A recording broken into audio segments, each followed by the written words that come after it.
নমস্কাৰ, মই পিকু বৰগোহাঁই। আচলতে কথা ক'ব পৰা অৱস্থাত নাই, যিহেতু বহুতে কৈ আছে এইটো ফেক বুলি। যিখিনি স্ক্ৰীণশ্বট আজি শ্বেয়াৰ হৈছিল সেইখিনি মোৰ আৰু শেখৰজ্যোতি গোস্বামী, দাদাৰ বেণ্ড মেম্বাৰ শেখৰজ্যোতি গোস্বামীৰ লগত এইখিনি কনভাৰ্চেশ্যন হৈছিল।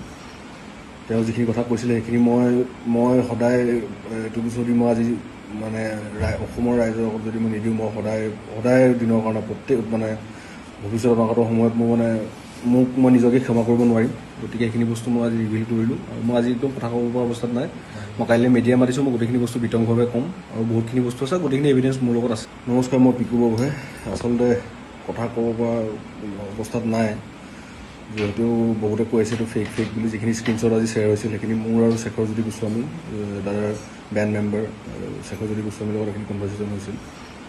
তেওঁ যিখিনি কথা কৈছিলে সেইখিনি মই সদায় এইটো যদি মই আজি অসমৰ ৰাইজৰ আগত যদি মই নিদিওঁ, মই সদায় দিনৰ কাৰণে প্ৰত্যেক ভৱিষ্যত অনাগত সময়ত মই নিজকে ক্ষমা কৰিব নোৱাৰিম। গতিকে সেইখিনি বস্তু মই আজি ৰিভিল কৰিলোঁ। আৰু মই আজি একদম কথা ক'ব পৰা অৱস্থাত নাই।